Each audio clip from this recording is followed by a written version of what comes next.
કોઈડ 12.5 છે એમાં કેટલાક પરિવર્તનો માટે રાસાયણિક પ્રક્રિયા સમીકરણ આપણે લખવાના છે. એમાંનું પહેલું પરિવર્તન આવું પૂછ્યું છે, બ્યુટેન 1-ઓલ આપણી પાસે છે અને બ્યુટેન 1-ઓલ એટલે CH3CH2CH2OH આ છે બ્યુટેન 1-ઓલ. એમાંથી બનાવવું છે શું? બ્યુટેનોઇક એસિડ. અને બ્યુટેનોઇક એસિડ એટલે એનું સૂત્ર CH3CH2CH2COOH આ છે બ્યુટેનોઇક એસિડ. આપણે જાણીએ છીએ કે આલ્કોહોલમાંથી કાર્બોક્સિલિક એસિડ બનાવી શકાય છે. એના માટે શું કરવું પડે? એનું ઓક્સિડેશન કરવાનું છે. હવે બ્યુટેન 1-ઓલનું ઓક્સિડેશન બ્યુટેનોઇક એસિડમાં કરવું હોય તો એના માટેનો ઓક્સિડેશન કરતા પર્ટિક્યુલરલી યાદ હોય તો વધારે સારી વાત છે, ન હોય તો બીજા કોઈ ઓક્સિડેશન કરતાનો ઉપયોગ કરો. તો અહીંયા આપણે જો તમને યાદ હોય તો એક જોન્સ પ્રક્રિયા જોઈ ગયા છે કે નહીં?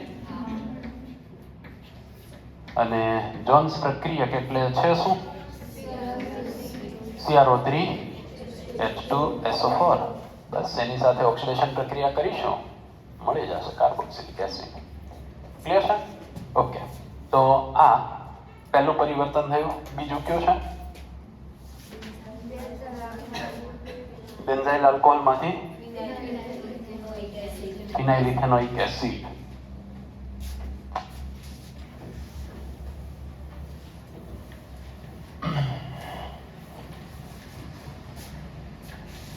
તો બેન્ઝાઇલ આલ્કોહોલ CH2OH આને કહેવાય બેન્ઝાઇલ આલ્કોહોલ. ઓકે. એમાંથી ફિનાઇલ ઇથેનોઇક એસિડ. ઇથેનોઇક એસિડ એટલે કેટલા કાર્બન? 2 કાર્બન. તો પહેલા હું ઇથેનોઇક એસિડ લખી નાખું. CH3COOH આ છે ઇથેનોઇક એસિડ. હવે આપણને કીધું છે ફિનાઇલ ઇથેનોઇક એસિડ. તો શું કરવાનું? અહીંયા એક હાઇડ્રોજનને ઓછો કરીએ અને ત્યાં ફિનાઇલ સમૂહ જોડી દઈએ. તો આને કહેવાય ફિનાઇલ ઇથેનોઇક એસિડ. પહેલી વાત તો એ છે આપણી પાસે પ્રારંભિક પદાર્થ છે એ છે બેન્ઝાઇલ આલ્કોહોલ. આમાં કાર્બન કેટલા? ટોટલ કાર્બન બેન્ઝીનના 6 અને ઉપરનો 1 એટલે 7 કાર્બન થયા. હવે આની અંદર તમે જુઓ 8 છે. એનો અર્થ એમ થયો કે કાર્બન આપણે વધારવો પડે. કાર્બન વધારવા માટે આપણી પાસે 2 રસ્તા છે. તમને જે તે સમયે સમજાવ્યું તમે. એક કેસિયન વાળી પ્રક્રિયા છે, એ કરી શકાય છે. અને બીજી એક પ્રક્રિયા પેલું CO2 ગ્રિગ્નાર્ડ પ્રક્રિયા વાળું જોયું હતું આપણે. તો એનો ઉપયોગ કરીને આપણે કામ કરી શકીએ. અહીંયા જો અમારે કેસિયન વાળી પ્રક્રિયા કરવી છે તો પહેલું કામ શું કરવું પડશે કે આની પ્રક્રિયા હું કરાવું છું કોની સાથે? HBr સાથે. HBr સાથે પ્રક્રિયા કરવાનું શું છે? આપણે આ OH ને હટાવી એના સ્થાને Br જોડવો છે. તો અહીંયા આ H2O એ દૂર થઈ ગયો. અહીંથી OH ગયો, અહીંયાથી H અને આપણને મળ્યો બેન્ઝાઇલ બ્રોમાઇડ CH2Br. આનું નામ બેન્ઝાઇલ બ્રોમાઇડ. તમને એમ થાય કે આવું કરવાની શું જરૂર હતી? તો હેલાઇડ સાથે જ્યારે ઇથેનોલિક કેસિયનની પ્રક્રિયા થાય ને ત્યારે હેલોજન દૂર થઈને એનું સ્થાન CN લેશે. એટલા માટે પહેલા આપણે આ હેલાઇડમાં કન્વર્ટ કરી નાખ્યું. હવે ઇથેનોલિક કેસિયન સાથે પ્રક્રિયા કરીએ એટલે K સાથે Br દૂર થઈ ગયું KBr અને હવે આપણને મળ્યું બેન્ઝીન રિંગ ઉપર CH2Br નું સ્થાન કોણ લઈ લેશે? CN. આને ફિનાઇલ એસિટોનાઇટ્રાઇલ કહેવાય. શું કહેવાય? ફિનાઇલ એસિટોનાઇટ્રાઇલ. ઓકે. હવે આ CN છે એને COOH માં ફેરવવું છે. કંઈ કરવાનું થતું નથી, માત્ર જળ વિભાજન કરો H3O+ વડે. જળ વિભાજન કરવાથી આપણે જાણીએ છીએ કામ હોય ને C ટ્રિપલ બોન્ડ N. એમાંથી શું થશે? અહીંયા COOH એવું કેમ બને છે? 3 બનતું કે એટલે કાર્બનની ટોટલ 3 સંયોજકતા ખાલી પડી. આ 3, એક ઓક્સિજન દ્વિબંધથી જોડાઈ ગયો ને એક OH જોડાઈ ગયો એટલે થઈ ગયું COOH. તો અહીંયા આપણે ખરેખર છે ને સંતુલિત કરવું હોય ને તો 2 અણુ લેવા જોઈએ પાણીના 2 અણુ, એમાંથી એક H અને 2 O તો આની સાથે જોડાવામાં વપરાઈ ગયા. વધ્યું શું? 3 હાઇડ્રોજન નાઇટ્રોજન સાથે જોડાઈને એમોનિયા બનાવી નાખશે. ઓકે, તો આ થઈ ગયું ફિનાઇલ ઇથેનોઇક એસિડ. નેક્સ્ટ કયો છે? 1-bromo 3-nitrobenzene. એક જ મિનિટ, પહેલા આપણે લખી નાખીએ 1-bromo 3-nitrobenzene. હા,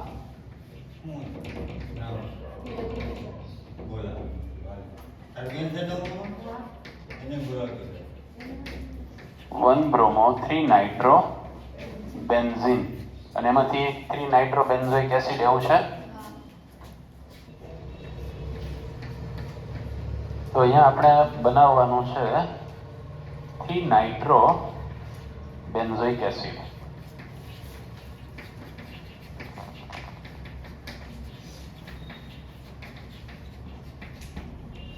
ઓકે, પર જે ફેરફાર કરવાનો છે કેટલો છે? 3 ઉપર નાઇટ્રો તો એમને એમ રહેશે. માત્ર અહીંયા જે Br છે એની જગ્યાએ COOH આવી જશે. એનો અર્થ એમ થયો કે કાર્બન તો ઉમેરવો જ પડે. ઉમેરવો પડે કે નહીં? અને આપણને એટલી ખબર પડે કે આ જે પહેલું સંયોજન છે હેલાઇડ છે, તો હેલાઇડમાંથી ગ્રિગ્નાર્ડ પ્રક્રિયા બની શકે. એટલે એના માટે આની પ્રક્રિયા આપણે મેગ્નેશિયમ સાથે કરવી પડે નિર્જળ ઇથરની હાજરીમાં. તો પહેલા આપણે એક કામ કરીએ, આની પ્રક્રિયા નિર્જળ ઇથરની હાજરીમાં મેગ્નેશિયમ સાથે કરીએ. હવે હું આમ આડું દોરું છું, તો અહીંયા MgBr અને 3 ઉપર નાઇટ્રો હતું એ તો એમને એમ રહેશે જ. આવું થઈ ગયો. તો ગ્રિગ્નાર્ડ પ્રક્રિયા કદી જુઓ તમને એટલી ખબર છે, આના કરતાં આની અંદર એક કાર્બનની સંખ્યા વધુ છે, તો કાર્બનને એન્ટર કરવો પડશે. તો હવે સૂકો બરફ લઈ લઈએ, બરાબર? તો આની પ્રક્રિયા આપણે કરીએ છીએ સૂકો બરફ એટલે કે CO2 સાથે. ઓકે, અને આપણે આમ પ્લસ કરીને C double bond O CO2 સાથે પ્રક્રિયા કરીએ. CO2 સાથે પ્રક્રિયા કરીએ તો અહીંયા C સિંગલ બોન્ડ O, આ ડબલ બોન્ડ O ભલે એમને એમ રહ્યો, દ્વિબંધમાંથી એક બંધ તૂટ્યો, આ બંનેની એક સંયોજકતા ખાલી પડી. અહીંયા કાર્બન વાળો ભાગ જોડાશે એટલે કે આ ભાગ છે એ અહીંયા જોડાશે. અહીંયા આપણી પાસે આ મેગ્નેશિયમ હેલાઇડ વાળો ભાગ છે, બરાબર? તો એ O સાથે જોડી દઈએ MgBr. બાકીનો જે ફિનાઇલ વાળો ભાગ છે એને આપણે અહીંયા જોડી દીધો. એમાં 3 ઉપર શું છે? નાઇટ્રો છે. ઓકે, હવે આપણે જ્યારે આનું જળ વિભાજન કરીએ ત્યારે આ બંધ અહીંયાથી તૂટે છે, એટલે ત્યાંથી બને શું? MgOHBr. પાણીમાંથી OH આની સાથે જોડાય, H આની સાથે જોડાય, H આની સાથે જોડો એટલે આપણને શું મળી ગયું? 3-nitrobenzoic acid. આ COOH થઈ જશે એટલે મળી જશે દીપજ 3-nitrobenzoic acid. ક્લિયર છે? ભલે. Next 4-methyl acetophenone. Okay,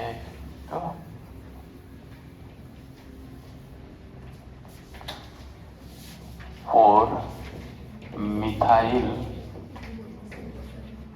acetophenone એમાંથી benzene 1,4-dicarboxylic acid. Okay, 4-methyl acetophenone. એસિટોફિનોન કોને કહેવાય? જ્યારે બેન્ઝીન રિંગ ઉપર શું હોય?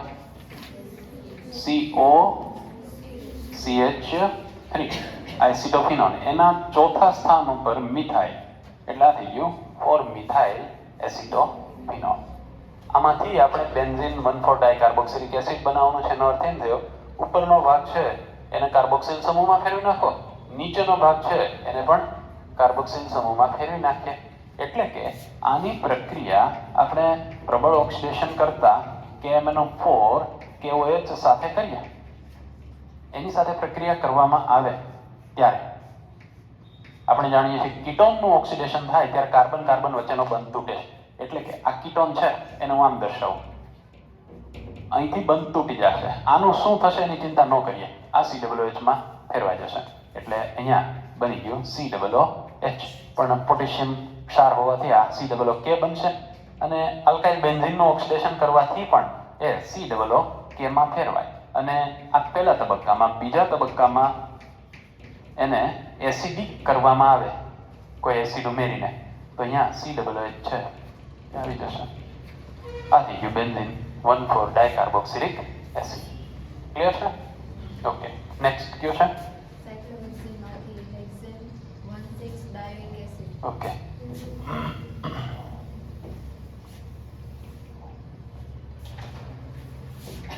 સાયક્લોહેક્ઝિન માંથી હેક્ઝેન 1,6 ડાયોઇક એસિડ.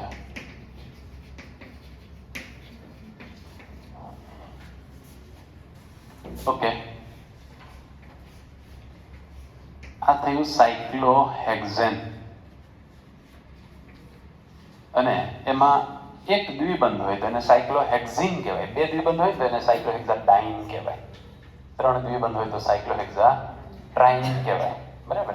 તો આ સાયક્લોહેક્ઝાડાઇન છે, એમાંથી બનાવવાનું શું છે? Hexane dioic acid. અને હેક્ઝેન ડાયોઇક એસિડ એટલે બે છેડે COOH અને વચ્ચે 4 CH2, એટલે આમ થશે COOH પછી CH2 કેટલી વાર? 4 ટાઈમ, અને COOH. આનું નામ હેક્ઝેન ડાયોઇક એસિડ. ઓકે, તમને ખ્યાલ છે કે હેક્ઝેન ડાયોઇક એસિડનું બીજું એક નામ પણ છે? એડિપિક એસિડ. શું નામ છે? એડિપિક એસિડ. એટલે પ્રશ્નને થોડોક અઘરો બનાવવો હોય તો આની જગ્યાએ એડિપિક એસિડ એવું લખી શકાય. આ ક્લિયર? ઓકે, તો હવે સાયક્લોહેક્ઝિનમાંથી આવું બનાવવું છે, વચ્ચેના 4 CH2 તો અહીંયા ઓલરેડી છે.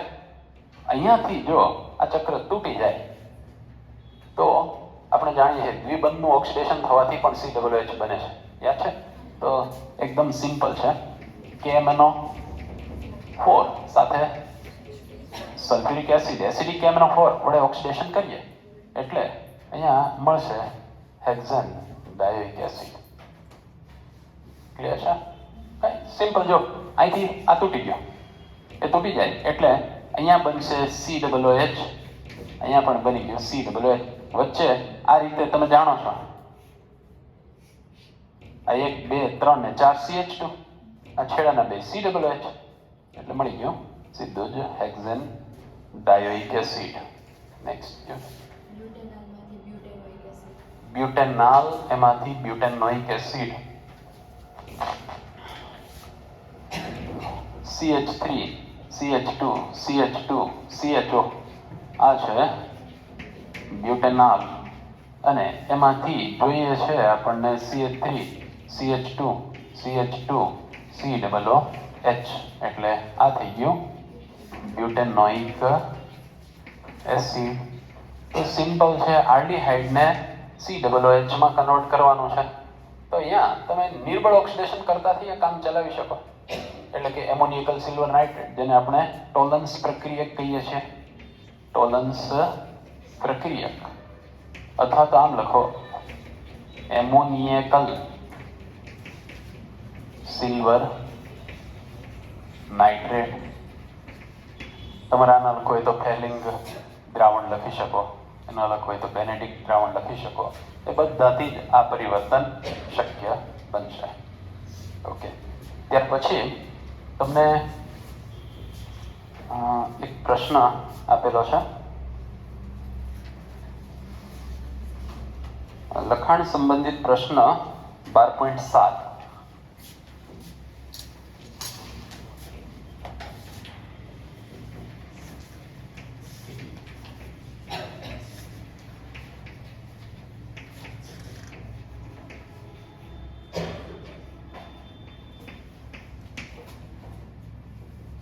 ઓકે, હવે એમાં પણ શું કરવાનું છે? આપણે કેટલાક સંયોજનો આપ્યા છે અને એમાંથી બેન્ઝોઇક એસિડમાં રૂપાંતરિત કરવાનું છે. જેમ કે ઇથાઇલ બેન્ઝીનમાંથી શું છે? ઇથાઇલ બેન્ઝીન, એમાંથી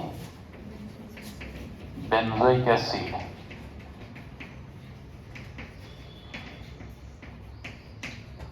તો જો ઇથાઇલ બેન્ઝીન એટલે બેન્ઝીન રિંગ ઉપર CH2 CH3, આ છે ઇથાઇલ બેન્ઝીન. ઓકે, એમાંથી બેન્ઝોઇક એસિડ એટલે આ થઈ ગયું બેન્ઝોઇક એસિડ. આપણે એક પ્રક્રિયા જોઈ ગયા, આલ્કાઇલ બેન્ઝીનમાંથી કાર્બોક્સિલિક એસિડની બનાવટ, યાદ છે તમને? ત્યાં ઉદાહરણ જે આપ્યા હતા ને, એમાં એક મિથાઇલ બેન્ઝીન હતું અને બીજું નોર્મલ પ્રોપાઇલ બેન્ઝીન. એમાંથી બેન્ઝોઇક એસિડ આપણે જોઈ ગયા છીએ. ખોલો તો અહીંયા ઇથાઇલ બેન્ઝીનમાંથી બેન્ઝોઇક એસિડ બનાવવું હોય તો એના માટે શું કરવું પડશે? સિમ્પલ, આપણે ઓક્સિડેશન કરી નાખીએ. શું કરવાનું રહેશે?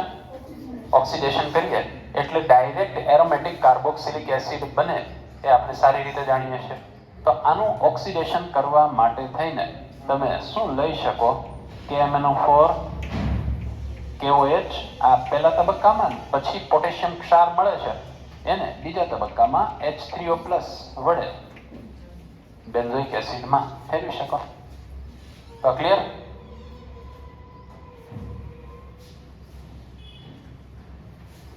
તો ઇથાઇલ બેન્ઝીનમાંથી બેન્ઝોઇક એસિડ આ રીતે મળશે.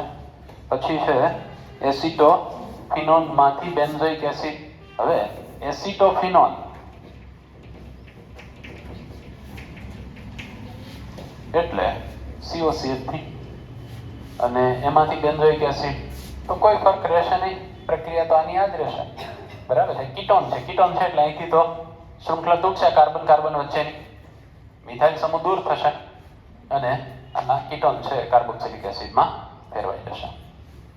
ઓકે, નેક્સ્ટ છે બ્રોમો બેન્ઝીનમાંથી બેન્ઝોઇક એસિડ. નિપજ બધામાં આ જ છે, તો આ થઈ ગયું બ્રોમો બેન્ઝીન.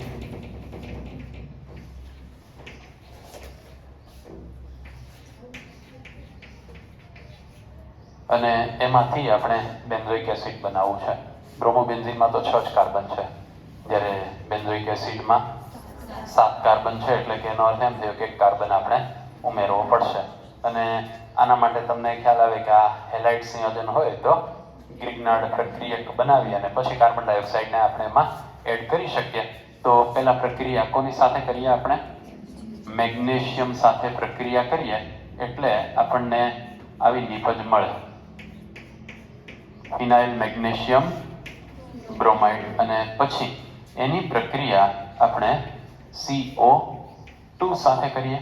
CO2 સાથે પ્રક્રિયા કરવામાં આવે તો અહીંયા C સિંગલ બોન્ડ O, આ ડબલ બોન્ડ O એમના એમ રહેશે. આ બેની એક એક સંયોજકતા ખાલી પડી, અહીંયા જોડાઈ જશે ફિનાઇલ સમૂહ, અહીંયા જોડાશે મેગ્નેશિયમ બ્રોમાઇડ MgBr. ઓકે, પછી આનું આપણે જળ વિભાજન કરી નાખીએ, એસિડિક જળ વિભાજન. તો અહીંયાથી બંધ તૂટશે એટલે MgOH દૂર થશે અને નિપજ મળશે બેન્ઝોઇક એસિડ. ક્લિયર છે? ઓકે, પછી ફિનાઇલ ઇથિન, જેને સ્ટાયરીન તરીકે પણ ઓળખવામાં આવે છે.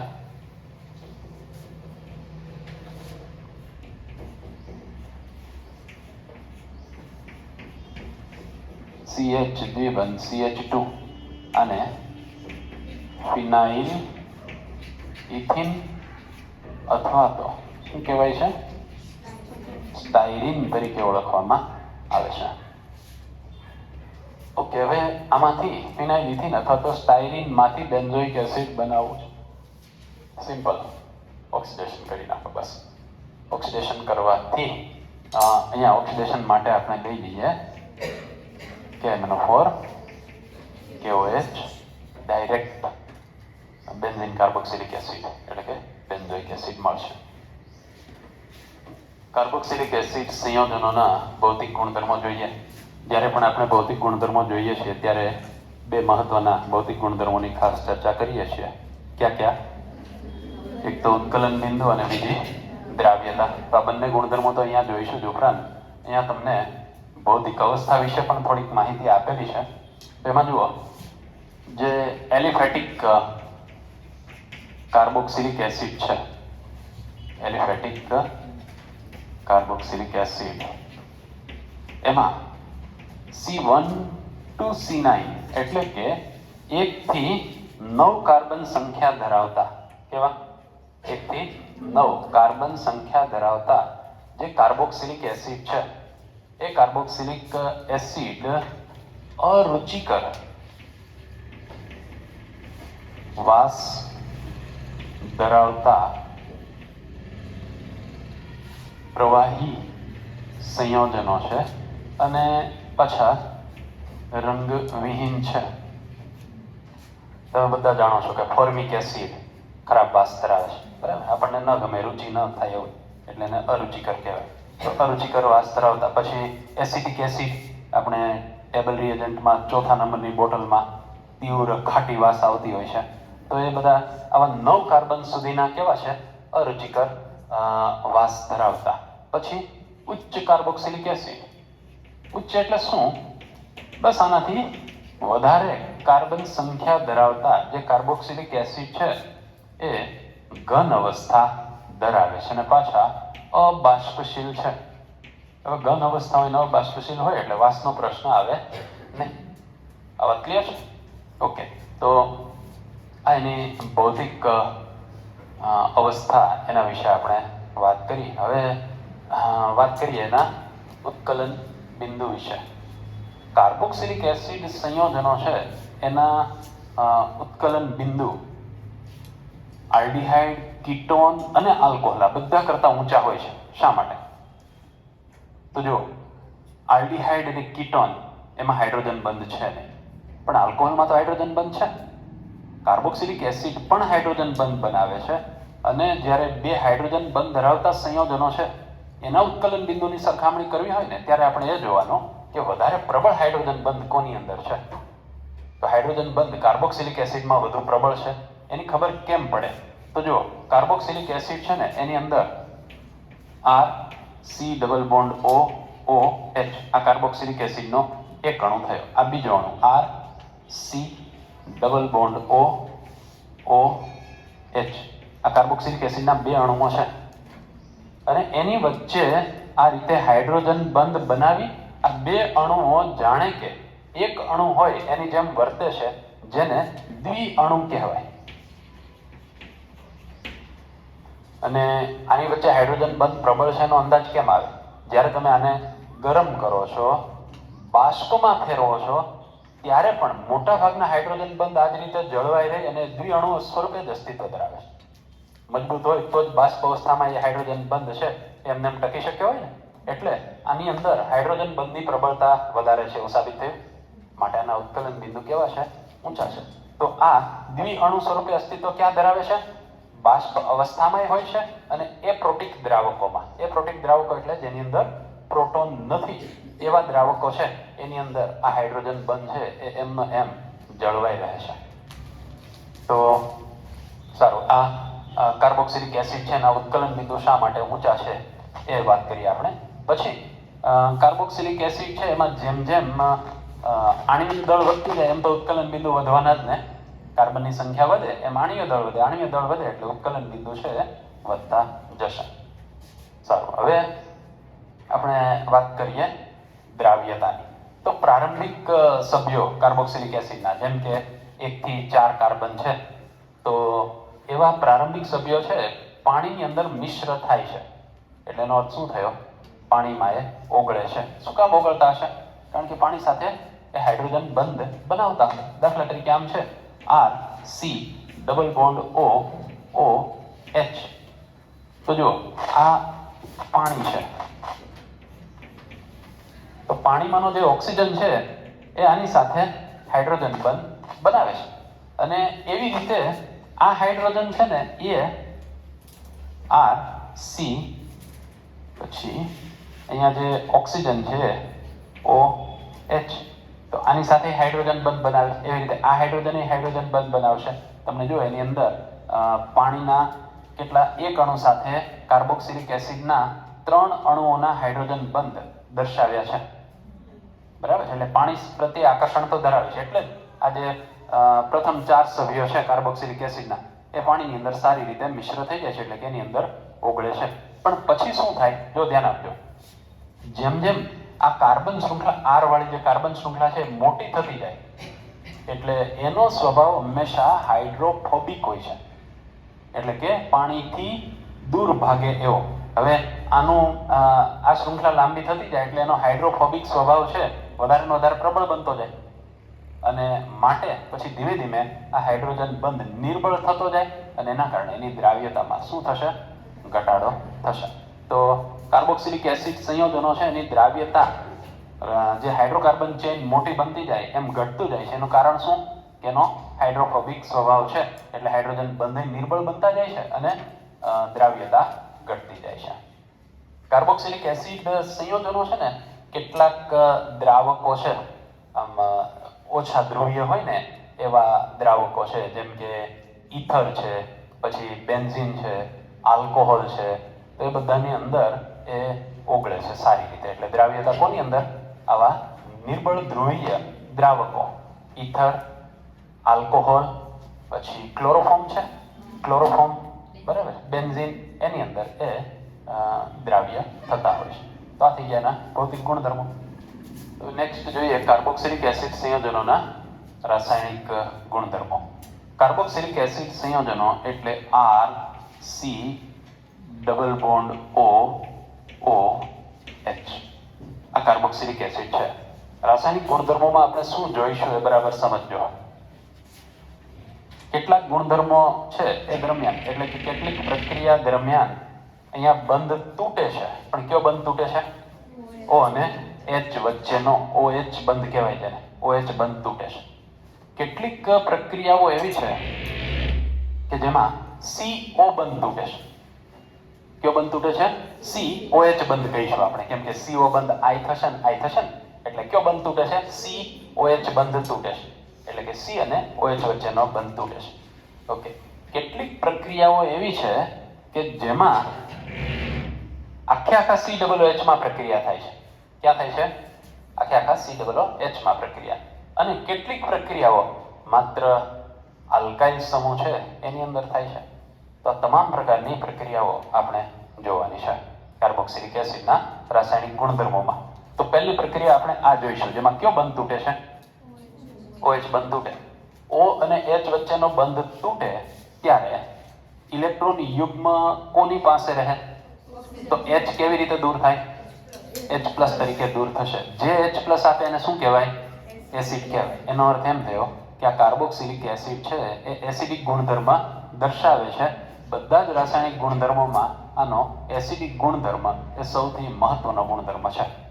એટલે આપણે સૌથી પહેલા એ ગુણધર્મ જોઈએ, જેને એસિડિકતા, કાર્બોક્સિલિક એસિડની શું કહીશું, એસિડિકતા કહીએ.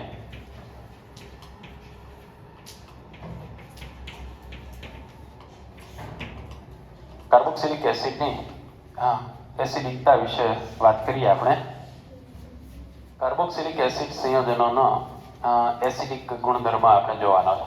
તમને ખ્યાલ આવશે કે બધા જ કાર્બનિક સંયોજનો છે એમાં કાર્બોક્સિલિક એસિડ એ સૌથી વધારે એસિડિક ગુણધર્મ ધરાવે છે. એટલે જો એની પાછળ નામ લગાડી, નામમાં જ એસિડ એવો શબ્દ વાપર્યો. કેમ આલ્ડીહાઇડમાં પાછળ એસિડ લગાડીએ છીએ, કીટોનમાં લગાડીએ, આલ્કોહોલમાં લગાડીએ નહીં, પણ અહીંયા એસિડિકતા એટલે આ કાર્બોક્સિલિક એસિડ એવું નામ આપ્યું, એટલે કાર્બનિક સંયોજનોમાં આ સૌથી વધારે એસિડિક ગુણધર્મ ધરાવે છે. હવે મારે એવું સાબિત કરવું છે કે આલ્કોહોલ અને ફિનોલ છે ને બંને કરતાં આ વધારે એસિડિક છે. જો તમને યાદ હોય તો આપણે અગાઉ આલ્કોહોલ અને ફિનોલની સરખામણી તો કરી છે કે આલ્કોહોલ કરતાં ફિનોલ વધારે એસિડિક છે. અહીંયા એક વધારે સરખામણી કરી લઈશું. ફિનોલ કરતાંય કાર્બોક્સિલિક એસિડ છે વધારે એસિડિક છે એવું દર્શાવતી એક સિમ્પલ પ્રક્રિયા તમને કહું. તમને યાદ છે મેં તમને આવું કીધું હતું કે બેઝિકતાનો ઉતરતો ક્રમ આ જોવા મળે છે. સોડિયમ છે એની બેઝિકતા વધારે, પછી બીજા નંબરે આવે છે સોડિયમ હાઇડ્રોક્સાઇડ, એટલે કે આના કરતાં ઓછો બેઝિક, અને ત્રીજા નંબરે શું આવે છે NaHCO3. ઓકે, સોડિયમની તો બેઝિકતા વધારે છે. તમને ખબર હોવી જોઈએ કે બેય નિર્બળ હોય ને એસિડ ને બેઝ તો એનું તટસ્થીકરણ ન થાય, પણ બેમાંથી એક પ્રબળ હોય તો તટસ્થીકરણ થાય. સોડિયમ તો પોતે જ પ્રબળ બેઝ છે, પછી સામે એસિડ ગમે એવો નિર્બળ હશે ને તોય એની સાથે પ્રક્રિયા કરીને ક્ષાર બનાવશે. જેમ કે સોડિયમ છે એની સાથે આલ્કોહોલની પ્રક્રિયા થાય છે, તો એ આલ્કોહોલ છે ને સોડિયમ ક્ષાર બનાવે છે ને ડાયહાઇડ્રોજન ઉત્પન્ન કરે છે. આપણે સમીકરણ જોઈએ આપણે, બરાબર. પછી આલ્કોહોલ છે ને એની તમે NaOH સાથે પ્રક્રિયા કરો ને તો પછી એ પ્રક્રિયા ન કરે. શું કામ એવું થતું હશે? કેમ કે NaOH છે એની બેઝિકતા સોડિયમ કરતાં તો ઓછી, આ તો નિર્બળ જ છે, એટલે બે પ્રમાણમાં નિર્બળ થઈ ગયા એટલે તટસ્થીકરણ ન થાય. તો આની સાથે પ્રક્રિયા કરવાનો પ્રશ્ન જ નથી આવતો આલ્કોહોલનો, કારણ કે તેના કરતાં નિર્બળ બેઝિક છે. આટલું ક્લિયર છે? બેમાંથી એક પ્રબળ હોય તો તટસ્થીકરણ થઈ જાય. તો આ સોડિયમ પ્રબળ હતો એટલે આલ્કોહોલ એની સાથે ક્ષાર બનાવ્યો, આ બેમાંથી એકની સાથે ક્ષાર બનાવ્યો નહીં. ઓકે, હવે વાત કરીએ કોની? ફિનોલની. ફિનોલ સોડિયમ સાથે ક્ષાર બનાવે છે અને H2 વાયુ આપે છે એવું જોઈએ આપણે. ફિનોલ NaOH સાથે પણ ક્ષાર બનાવે છે, પણ ફિનોલ સોડિયમ બાયકાર્બોનેટ સાથે પ્રક્રિયા આપતો નથી. એનો અર્થ શું થયો? ફિનોલ આના કરતાં તો વધારે એસિડિક હશે એટલે આ બંને સાથે ક્ષાર બનાવે, આ તો માત્ર સોડિયમ સાથે જ ક્ષાર બનાવતો હતો, બરાબર. હવે ત્રીજું લઈ લઈએ, કાર્બોક્સિલિક એસિડ. આ કાર્બોક્સિલિક એસિડ છે આ 1, 2 અને 3 ત્રણે સાથે ક્ષાર બનાવે છે. એનો અર્થ શું થયો? કે કાર્બોક્સિલિક એસિડ છે એ આ બંને કરતા પ્રબળ એસિડિક લાક્ષણિકતા ધરાવતો હોવો જોઈએ. સારું, તો હવે એને આપણે સમીકરણના સ્વરૂપમાં જોઈએ. તો જુઓ, પહેલા ROH એની પ્રક્રિયા સોડિયમ સાથે થાય તો RONA આવું બનાવે છે. સોડિયમ આલ્કોક્સાઇડ, RONA એટલે સોડિયમ આલ્કોક્સાઇડ વત્તા H2 હાઇડ્રોજન આપે છે. પણ પછી હવે હું ROH ની પ્રક્રિયા NaOH સાથે કરાવું, નિપજ નથી બળતી. ROH ની પ્રક્રિયા NaHCO3 સાથે કરાવું તો પણ નિપજ નથી મળતી. આ શું દર્શાવે છે? અહીંયા આ બેઝિકતા ઘટતી જાય છે, બરાબર. એટલે કે એકદમ પ્રબળ બેઝ હતો તો આને ક્ષાર બનાવ્યો, એટલે કે આ થોડોક એસિડિક છે, નિર્બળ એસિડિક છે. પછી વાત કરીએ હવે ફિનોલની, તો C6H5OH આ ફિનોલ એની પ્રક્રિયા સોડિયમ સાથે કરીએ તો C6H5ONa સોડિયમ ફિનોક્સાઇડ બનાવ્યો વત્તા H2 એટલે કે હાઇડ્રોજન વાયુ ઉત્પન્ન થાય છે. પછી C6H5OH એની પ્રક્રિયા NaOH સાથે કરી એની સાથે પણ C6H5ONa બનાવ્યો વત્તા H2O. C6H5OH એની પ્રક્રિયા NaHCO3 સાથે કરી પ્રક્રિયા આપતું નથી. તો તમને એટલું સમજાય છે, આલ્કોહોલ તો માત્ર સોડિયમ સાથે પ્રક્રિયા આપતો હતો, પણ ફિનોલ છે સોડિયમ ને સોડિયમ હાઇડ્રોક્સાઇડ બંને સાથે પ્રક્રિયા આપે છે, એટલે ફિનોલની એસિડિકતા આના કરતાં તો વધુ છે જ, બરાબર. હવે આપણે કાર્બોક્સિલિક એસિડ લઈ લઈએ, RCOOH. તો RCOOH છે એ સોડિયમ સાથે પ્રક્રિયા કરે ત્યારે RCOONA વત્તા 1/2H2 એની સાથે ક્ષાર બનાવ્યો. NaOH સાથે તો RCOONA વત્તા H2O આની સાથે ક્ષાર બનાવ્યો. આની અંદર RCOONA એટલે કે આ નિર્બળ બેઝ છે એની સાથે પણ ક્ષાર બનાવ્યો વત્તા CO2 વત્તા H2O. આનો અર્થ શું થયો? કાર્બોક્સિલિક એસિડ સોડિયમ સાથે સોડિયમ હાઇડ્રોક્સાઇડ સાથે અને સોડિયમ બાયકાર્બોનેટ ત્રણે સાથે ક્ષાર બનાવે છે. આ ક્લિયર છે? હવે હું તમને એમ કહું કે તમે લેબમાં પ્રેક્ટિકલ કરો છો, તમને કાર્બનિક સંયોજન આપવામાં આવ્યું છે, તમને હું એટલું કહી દઉં કે કાં તો આલ્કોહોલ છે ને, કાં ફિનોલ છે, કાં તો આ ફિનોલ છે અથવા તો કાર્બોક્સિલિક એસિડ છે. તમે બે વચ્ચે ભેદ કરી શકો પ્રેક્ટિકલમાં. શું કરશો? એને HCO3 એની અંદર ઉમેરો. જો કાર્બન ડાયોક્સાઇડના ઉભરા મળે તો એ કાર્બોક્સિલિક એસિડ જ હોય, પણ જો કાર્બન ડાયોક્સાઇડના ઉભરા ન મળે તો એ શું હોય? ફિનોલ હોય. કારણ કે જો NaHCO3 એની સાથે ફિનોલ તો પ્રક્રિયા કરતો નથી એટલે કાર્બન ડાયોક્સાઇડ ઉત્પન્ન નહીં થાય, પણ કાર્બોક્સિલિક એસિડ છે એ CO2 વાયુ આપે છે એટલે ઉભરા મળશે. તો આ રીતે તમને પ્રેક્ટિકલમાં પણ ઉપયોગી બનશે. કેમ કે બે એસિડિક સ્વભાવના તમે લિટમસ કસોટી કરી તમને આપેલા પદાર્થની, એટલે બેમાં ભૂરું લિટમસ લાલ બને એટલે તમે અનુમાન એ કરવા પ્રેરાવ કે આ એસિડિક છે. હવે ફિનોલ હોઈ શકે અને કાર્બોક્સિલિક એસિડ હોઈ શકે. હવે બેમાંથી કયું છે નક્કી કરવું હોય ને તો સાવ સિમ્પલ, સોડિયમ બાયકાર્બોનેટ લઈને એની અંદર નાખી દો, ઉભરા મળી ગયા તો સમજી લેવાનું કાર્બોક્સિલિક એસિડ, ન મળ્યા તો ફિનોલ. કેટલું સરળ છે, કરી શકાય ને? ઓકે, ચાલો. તો તમને આના ઉપરથી અંદાજ તો આવ્યો કે ત્રણેયમાં વધારે એસિડિકતા કોની છે? કાર્બોક્સિલિક એસિડની છે. સારું. હવે જો એસિડ હોય તો એ પાણી સાથે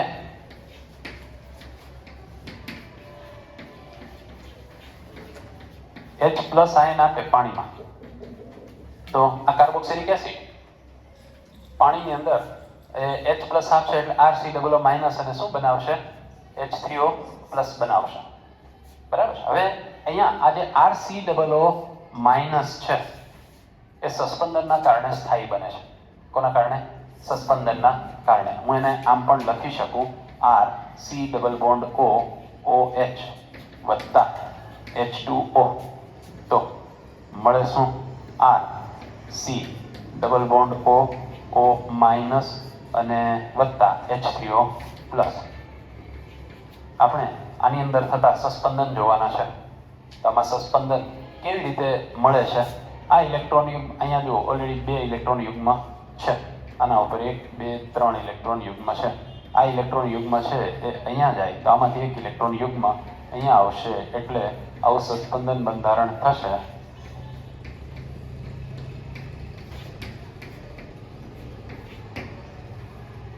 તો આમાંથી ફરી પાછું આ અહીંયા આવે ત્યારે આ અહીંયા જશે. આ બંને વચ્ચે સસ્પંદન થયા કરે છે અને આપણે જાણીએ સસ્પંદન સ્થિરતા પ્રદાન કરે. આની ચર્ચા કરવાની જરૂર શું? હું તમને એમ કહું કે આ તટસ્થ અણુ H+ ગુમાવે પછી શું બન્યા? ઋણાયન બન્યા. કોઈ દિવસ તટસ્થ અણુ કરતા ઋણાયન સ્થાયી હોય જ ન શકે. બરાબર. તો પછી આને જે કાંઈ થોડી ઘણી સ્થિરતા પ્રાપ્ત થાય છે એ કોના કારણે થાય છે?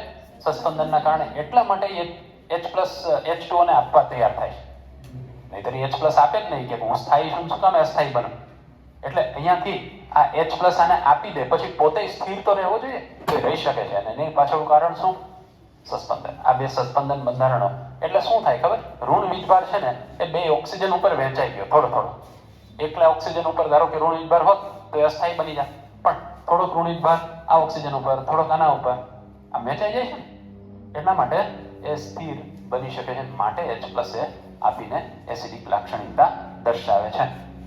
ઓકે. હવે પ્રશ્ન એક એવો થાય કે જુદા જુદા કાર્બોક્સિલિક એસિડ હોય તો એની મારે એસિડિક પ્રબળતા સરખાવવી હોય તો કેમ સરખાવી શકું? નિર્બળ એસિડ છે અથવા તો કોઈ પણ પ્રબળ એસિડ છે, એની એસિડિક પ્રબળતા ઓછી છે કે વધારે છે એ નક્કી થાય તેના વિયોજન અચળાંક પરથી. શેના પરથી? વિયોજન અચળાંક. વિયોજન અચળાંક એને Ka, એસિડનો વિયોજન અચળાંક હોય તો એને Ka વડે દર્શાવાય.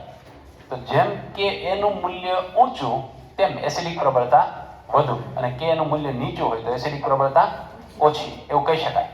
તો આપણે એ કેમ નક્કી કરી શકીએ? ધ્યાન આપજો. અહીંયા આ પ્રક્રિયા મેં લખી છે. આના માટેનો હું સંતુલન અચળાંક લખું છું, K ઇક્વિલિબ્રિયમ. તો આપણે જાણીએ કે ઇક્વિલિબ્રિયમ બરાબર RCOO- H3O+ upon RCOOH H2O. આ છે કે ઇક્વિલિબ્રિયમ, સંતુલન અચળાંક. H2O શુદ્ધ પ્રવાહી પાણી છે, અને જ્યારે શુદ્ધ પ્રવાહી હોય ને ત્યારે એની સાંદ્રતા બદલાય નહીં, અચળ રહે.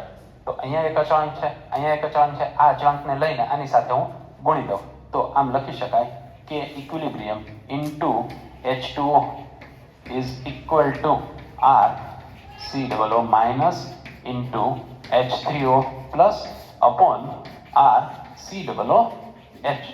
આ બેનો ગુણાકાર એને નવું નામ આપીએ આપણે Ka, એટલે કે એસિડનો વિયોજન અચળાંક Ka. હવે તમે જુઓ, આ Ka નું મૂલ્ય વધારે તો એસિડિક પ્રબળતા વધારે એવું આપણે કહીએ. શું કામે? Ka નું મૂલ્ય વધારે ક્યારે હોય? જ્યારે આનું મૂલ્ય વધારે હોય. અંશ છે ને, અંશનું મૂલ્ય વધારે તો આ ગુણોત્તર મોટો બને કે નહીં? એટલે H3O નું મૂલ્ય વધારે એટલે કે H ની સાંદ્રતા વધુ તો K નું મૂલ્ય વધુ કહી શકાય એવું. આની સાંદ્રતા વધુ તો K નું મૂલ્ય વધારે, અને આની સાંદ્રતા વધુ H3O ની, એનો અર્થ એમ કે એસિડિક પ્રબળતા પણ વધારે. આ ક્લિયર છે? પણ અનુકૂળતા ખાતર K એના મૂલ્યો યાદ રાખવા થોડા અઘરા છે. કેમ કે K એના મૂલ્યો છે ને એનું સ્વરૂપ આવું હોય છે, n ગુણ્યા 10n ઘાતાંક. એટલે તમારે ઘાતાંકનું મૂલ્ય યાદ રાખવાનું, આનું મૂલ્ય યાદ રાખવાનું. એટલા માટે કે એના મૂલ્યને શેમાં ફેરવી નાખવામાં આવ્યું? pK એના મૂલ્યમાં. તો pK એ શું છે એ જોઈએ.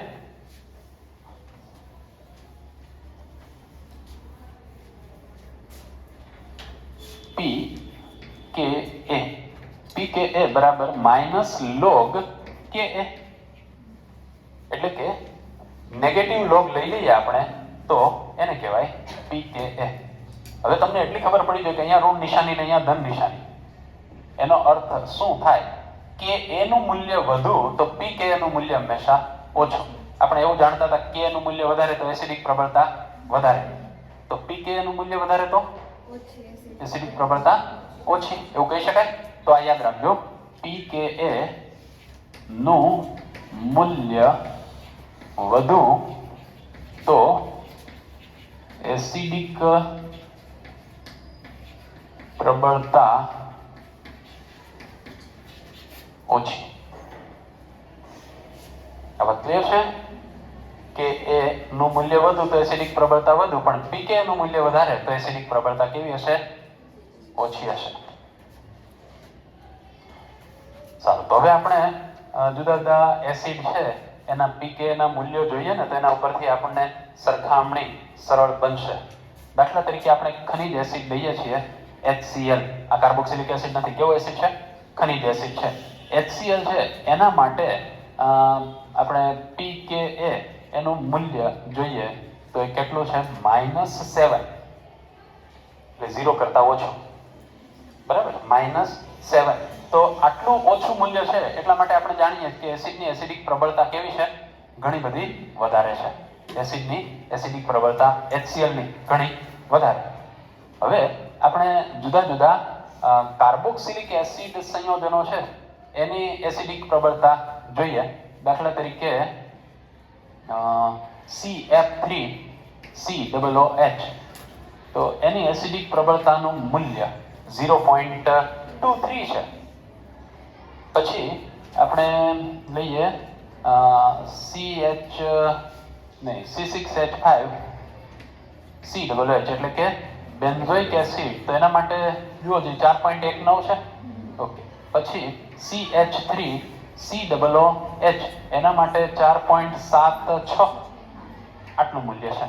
તો તમને ખબર પડી ગઈ જેમ નીચે જઈએ છીએ એમ pKa ના મૂલ્યો વધતા જાય છે એમ એસિડિક પ્રબળતા ઘટતી જશે. હજી આગળ જોઈએ, દાખલા તરીકે C2H5 નહીં, પેલા આપણે લઈ લઈએ ફિનોલની C6H5OH, એટલે કે ફિનોલ. તો ફિનોલ માટે આ મૂલ્ય લગભગ 10 જેવું છે, અને C2H5OH એટલે કે ઇથેનોલ એના માટે આ મૂલ્ય લગભગ, જો આ માઇનસની નિશાની નથી હો, એટલે લગભગ 16 જેટલું છે. તો આના ઉપરથી હું એવું કહી શકું કે HCl છે એની એસિડિક પ્રબળતા તો ખૂબ વધારે. ટ્રાઇફ્લોરો એસિડિક એસિડ એની એસિડિક પ્રબળતા એની કમ્પેરિઝનમાં ઘણી બધી ઓછી. પછી benzoic acid, acidic acid, phenol, ethanol, આમ જઈએ તેમ એસિડિક પ્રબળતામાં શું થાય છે? ઘટાડો થાય છે. અહીંયા આ બે વચ્ચેનો તફાવત જુઓ. આ ફિનોલ છે અને આ ઇથેનોલ છે. ફિનોલ માટે મૂલ્ય 10 અને ઇથેનોલ માટે 16.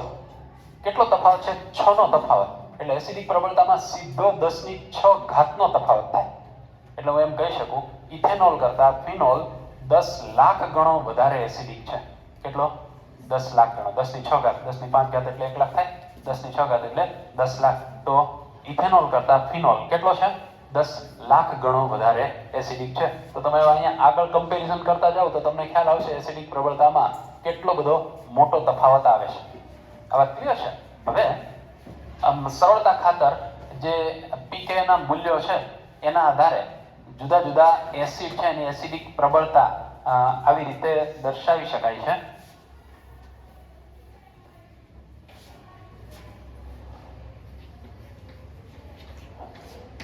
pK નું મૂલ્ય <1 છે, એટલે કે 1 કરતા નાનું મૂલ્ય, તો એને કેવા એસિડ કહેવાય છે? પ્રબળ એસિડ કહેવાય છે.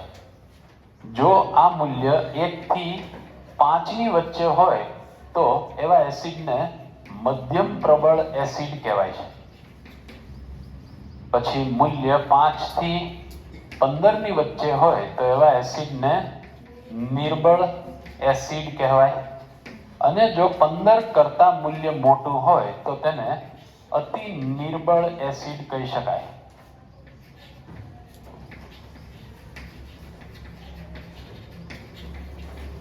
અને આ વર્ગીકરણ મુજબ હવે તમે જુઓ ને તો તમને ખ્યાલ આવશે કે ઇથેનોલ આ કેટેગરીમાં આવશે અતિ નિર્બળ એસિડમાં, અને ફિનોલ છે ને એ પાછો ક્યાં આવશે?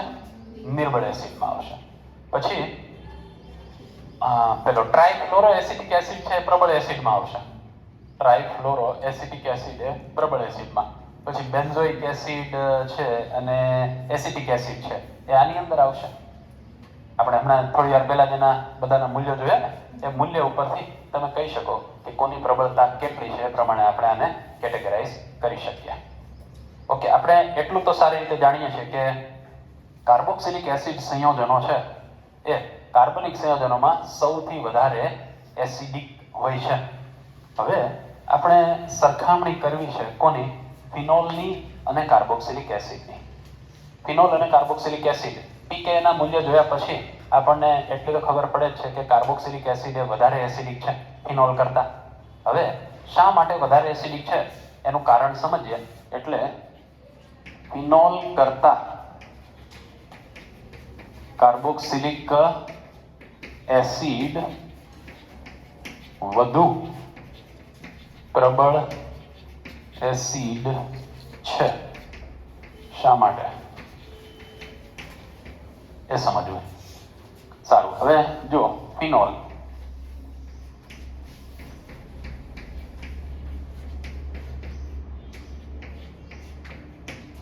તો અહીંયા ફિનોલમાંથી મળે છે ફિનોક્સાઇડ આયન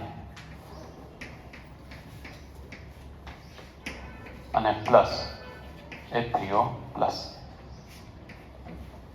ઓકે, એવી રીતે કાર્બોક્સિલિક એસિડ RCOOH એ પાણી સાથે આપે છે RCOO પ્લસ H3O પ્લસ. વધુ એસિડિકતા કોની હશે? એમ નહીં, આમ જે વધારે H3O પ્લસ ની સાંદ્રતા ધરાવતું હશે એ વધારે એસિડિક, એવું તો ક્લિયર જ છે. તો આ બેમાંથી કોણ વધુ H3O પ્લસ સાથે કેમ ખબર પડે? આ પ્રક્રિયાઓ બે કેવી છે? પ્રતિવર્તી. અને પ્રતિવર્તી છે એનો અર્થ શું થાય? કે પ્રક્રિયા આ દિશામાં થાય એટલે કે પ્રતિગામી દિશામાં. પ્રતિગામી દિશામાં પ્રક્રિયા જેમ વધુ થાય તેમ H3O+ ની સાંદ્રતા ઘટે કે નહીં? તો આપણે એ જોવાનું છે કે પ્રતિગામી દિશામાં થતી જે પ્રક્રિયા છે એ કોની અંદર વધુ અવરોધાય છે? અવરોધ કોની અંદર ઉત્પન્ન થાય છે? ધારો કે અહીંયા પ્રતિગામી દિશામાં થતી પ્રક્રિયા ઘટી જાય છે તો આની સાંદ્રતા વધે. અહીંયા પ્રતિગામી દિશામાં થતી પ્રક્રિયા ઘટી જાય છે તો આની સાંદ્રતા વધે. આ વસ્તુ સમજાય છે? આ બે પ્રક્રિયા કરીને પાછું જો આ બનાવી દેતા હોય તો H3O ની સાંદ્રતા ઘટી જવાની ને. તો હવે એ કેમ નક્કી કરવું કે કોની અંદર પ્રતિગામી દિશામાં થતી પ્રક્રિયા વધુ અવરોધાય છે? એ નક્કી થાય આના ઉપરથી. આ બેની સ્થિરતા નક્કી કરવાની છે. દાખલા તરીકે આ બધું સ્થિર બની ગયો તો એની સાથે પ્રક્રિયા કરવાની વૃત્તિ ઓછી ધરાવતો હોય. આ બધું સ્થિર બની ગયો છે તો એની આની સાથે પ્રક્રિયા કરવાની વૃત્તિ ઓછી હોય. એટલે હું આ બેયને સ્થિરતા નક્કી કરી લઉં. કોની? ફિનોક્સાઇડ આયનની અને કાર્બોક્સિલેટ આયનની. જો આ વધુ સ્થિર તો આની એસિડિક પ્રબળતા વધારે, આ વધુ સ્થિર તો આની એસિડિક પ્રબળતા વધારે. આટલું સમજી શકાય? તો બેમાંથી સ્થિરતા કોની વધારે છે? તો ફિનોક્સાઇડ આયન છે એના તો સસ્પેન્શન બંધારણો આપણે જાણીએ છીએ કે નહીં? આ ફિનોક્સાઇડ આયન, ઓકે, એમાં સસ્પેન્શન આપણે દોરીએ તો આ રીતે ફિનોક્સાઇડ આયનના આપણને સસ્પેન્શન બંધારણો મળશે.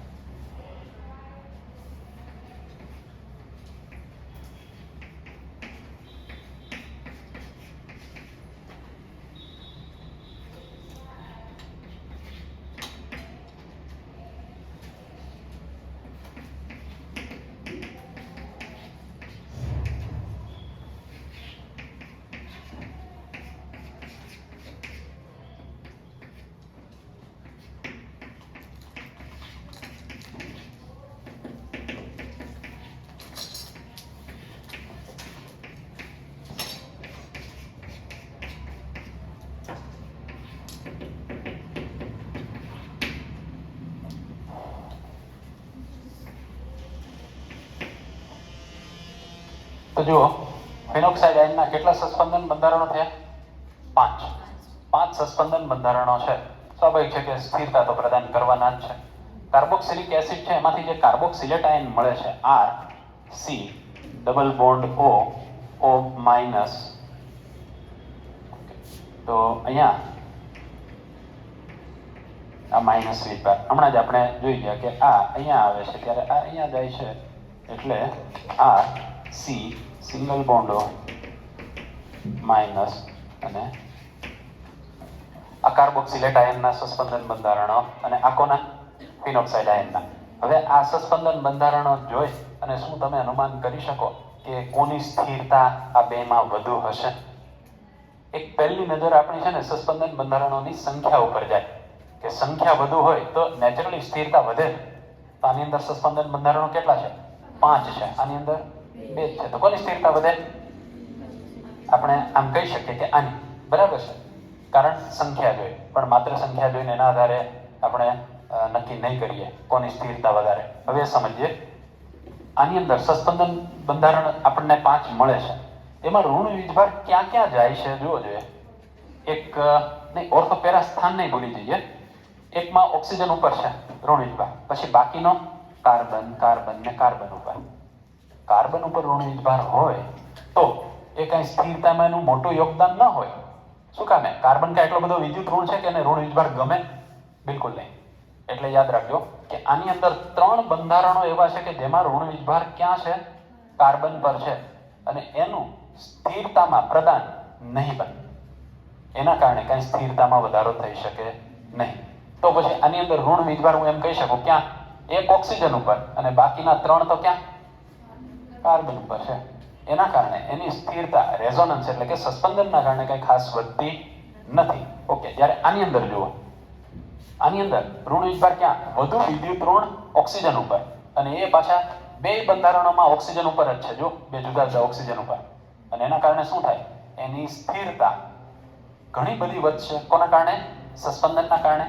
ખાસ યાદ રાખજો કે અહીંયા ઋણ વીજભાર છે એ વધુ વિદ્યુત ઋણ તત્વ ઓક્સિજન ઉપર છે અને બંને ઓક્સિજન ઉપર આ ઋણ વીજભાર છે એ ડિસ્ટ્રીબ્યુટ થાય, વહેંચાઈ જાય છે અને એના પરિણામે કાર્બોક્સિલેટ આયન છે એની સ્થિરતા ફિનોક્સાઇડ આયન કરતાં ઘણી વધારે હશે. અને આપણે તો એ જ જોવાનું હતું ને કે આ બેમાંથી કોની સ્થિરતા વધારે હશે? આની સ્થિરતા વધુ. માટે આ H3O+ સાથે આની પ્રક્રિયા કરવાની વૃત્તિ પ્રમાણમાં ઓછી એટલે H3O+ ની સાંદ્રતા અહીં વધુ. અને માટે આપણે એમ કહી શકીએ કે ફિનોલ કરતા કાર્બોક્સિલિક એસિડ સંયોજનો વધારે સ્થાયી હોય છે. ક્લિયર છે વાત? તો જુઓ, આ છે એરોમેટિક કાર્બોક્સિલિક એસિડ જેને આપણે બેન્ઝીન કાર્બોક્સિલિક એસિડ કહીએ છીએ. આ બેન્ઝીન કાર્બોક્સિલિક એસિડ છે એમાં ધારો કે કોઈ એક EDG સમૂહ જોડાય છે અથવા તો એરોમેટિક કાર્બોક્સિલિક એસિડ છે એમાં કોઈ EWG સમૂહ જોડાય છે. EDG એટલે ઇલેક્ટ્રોન ડોનેટિંગ ગ્રુપ, ઇલેક્ટ્રોન દાતા સમૂહ. અને આ ઇલેક્ટ્રોન ગ્રાહી અથવા તો આકર્ષક સમૂહ. જો આવા કોઈ સમૂહ જોડાયેલા હોય તો કાર્બોક્સિલિક એસિડ છે એની એસિડિક પ્રબળતા ઉપર કોઈ અસર થાય કે નહીં એ આપણે જોવું છે. તો એ સમજીએ. EWG અને EDG સમૂહ જોડાયેલા હોય તો એની કેવી અસર થાય છે. સારું, જો આ બેન્ઝોઇક એસિડ અથવા તો બેન્ઝીન કાર્બોક્સિલિક એસિડ એમાં તો કોઈ સમૂહ જોડાયેલો નથી એટલે એની એક નિશ્ચિત એસિડિક પ્રબળતા છે. હવે અહીંયા એક EDG સમૂહ જોડાયો, ઇલેક્ટ્રોન દાતા સમૂહ જોડાયો, એટલે કે ઇલેક્ટ્રોન એ બેન્ઝીન વલય તરફ અને અલ્ટિમેટલી કોના તરફ પસાર થશે? COOH તરફ. COOH તરફ ઇલેક્ટ્રોન પસાર થાય તો એસિડિક પ્રબળતા વધે કે ઘટે એ સમજવું છે. તો જો RCOOH, અહીંયાથી H પ્લસ ગુમાવ્યો એટલે RCOO માઇનસ. આને કહેવાય કાર્બોક્સિલેટ આયન. આ કાર્બોક્સિલેટ આયન છે એ વધુ સ્થિર હોય તો એસિડિક પ્રબળતા વધુ, ઓછો સ્થિર હોય તો એસિડિક પ્રબળતા ઓછી. હવે અહીંયાથી આ કાર્બોક્સિલ સમૂહ તરફ એક તો ઓક્સિજન ઉપર ઋણ વીજભાર છે અને અહીંયાથી ઇલેક્ટ્રોન પસાર કરીને એના ઉપર આવે તો ઋણ વીજભાર વધે. વીજભાર વધે એટલે હંમેશા સ્થિરતા ઘટે. તો EDG ઇલેક્ટ્રોન ડોનેટિંગ ગ્રુપ જોડાયેલું હશે તો એસિડિક પ્રબળતા હંમેશા ઘટશે. હવે એના કરતા વિપરીત વિચારીએ. આ ઇલેક્ટ્રોન વિડ્રોઈંગ ગ્રુપ એટલે કે ગ્રાહી સમૂહ જોડાયેલો હોય તો એ શું કરશે? ઇલેક્ટ્રોનને પોતાની તરફ આકર્ષશે એટલે ઓક્સિજન ઉપરની ઇલેક્ટ્રોનની ઘનતા છે ઘટશે તો એની સ્થિરતા વધશે અને માટે એસિડિક પ્રબળતા વધશે. તો હું એમ કહી શકું કે આની એસિડિક પ્રબળતા ઓછી, આની વધુ, આની એના કરતાંય વધુ. અને અહીંયા જરૂરી નથી કે આ એરોમેટિક કાર્બોક્સિલિક એસિડ હોય તો જ લાગુ પડે. હું અહીંયા આમ પણ લખી શકું કે આમ છે RCOOH આવી રીતે. અને એમાં અહીંયા ધારો કે EDG જોડાયેલું છે, બરાબર, પછી આ RCOOH અને એમાં આવી રીતે EWG જોડાયેલ છે તો આની અંદર પણ ક્રમ આ જ રહેશે. એસિડિક પ્રબળતામાં આમ જઈએ તેમ શું થશે? વધારો થશે. તો તમને અહીંયા એનો એક ક્રમ આપેલો છે. એક ક્રમ છે એને આપણે યાદ રાખવાનો છે. જે એસિડિક પ્રબળતા વધારતો ક્રમ, આવા EDG કે EWG ગ્રુપ છે એ જોડાયેલા હોય તો એસિડિક પ્રબળતા વધારતો ક્રમ છે એ આવો છે.